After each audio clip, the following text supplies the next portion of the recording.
আপনি কোন রকমের কারো প্রতি ঘৃণা রাখবেন না। এটা আবার কেমন কথা যে হ্যাঁ কারো প্রতি কোনো ঘৃণা রাখা যাবে না।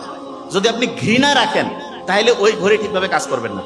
তাহলে এখানে আমরা যারা আছি যে কোনো কারণে যা কিছু হোক কারো প্রতি কোনো রাগ কোনো ঘৃণা এটা থাকাই যাবে না। আপনি বলতে পারেন স্যার এটা কি সত্যি? 100% প্রমাণ দিচ্ছি। হার্ভার্ড বিজনেস স্কুল, একটু আগে তো ভাইয়া বললো যে আমেরিকায় হচ্ছে স্কুল মানে ইউনিভার্সিটি। তা হার্ভার্ড বিজনেস স্কুলে একটা পরীক্ষা করছে, এক মহিলাকে নিয়ে এসে তার ব্রেইন স্ক্যান করতেছে, করে দেখে যে ব্রেইনের প্রিফ্রন্টাল কর্টেক্স এবং হিপ্পোক্যাম্পাসটা খুব পড়া মনে রাখার উপযোগী হয়ে গেছে। তখন ওনাকে জিজ্ঞেস করছে যে আপনি কি কোনো স্পেশাল খাবার খাচ্ছেন? যে না। আপনি কি বেশি পরিমাণ ঘুমাচ্ছেন? না।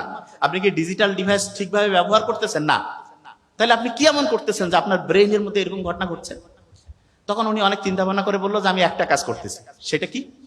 যে আমি ক্রমাগত যাদের প্রতি আমার ঘৃণা ছিল, যাদের প্রতি আমার রাগ ছিল, যাদের প্রতি আমার বিদ্বেষ ছিল, তাদের প্রত্যেককে আমি মন থেকে মাফ করে দিচ্ছি, মন থেকে মাফ করে দিচ্ছি। এবং বিজ্ঞানীরা তারপরে এইরকম আরো কিছু পুরুষ এবং নারী যে এরকম মন থেকে মাফ করে দিচ্ছে, এইরকম কেউ কেউ আছে কিনা তাদেরকে আলাদা করে ডাকলো। এবং মজার ব্যাপার, প্রত্যেকের স্ক্যান করে ব্রেন দেখলো যারা অন্যকে মাফ করে দিচ্ছে, অন্যের প্রতি কোনো বিদ্বেষ নাই, অন্যের প্রতি কোনো ঘৃণা নাই, তাদের ব্রেইনের প্রিফ্রন্টাল কর্টেক্স এবং হিপ্পোক্যাম্পাস আল্লাহর রহমতে পড়া রাখার উপযোগী করে তৈরি হচ্ছে। তাহলে পড়া রাখা মাথায় ঠিকভাবে ব্যালেন্স করার জন্য প্রথম কাজ হচ্ছে ঘৃণা এবং কারো প্রতি রাগ, কারো প্রতি কোনো বিদ্বেষ এটা রাখা যাবে না। এটা নাম্বার 1। এটুকু বুঝতে পারছি? ক্লিয়ার?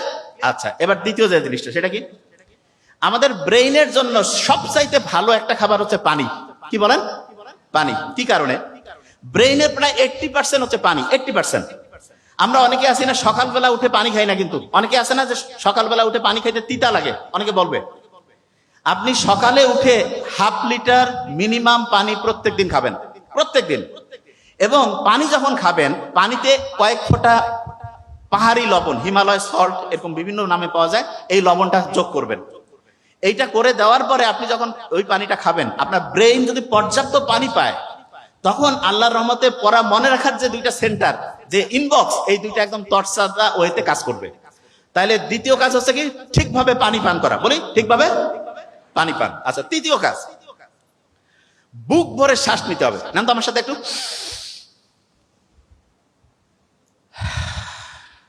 ভালো লাগবে না?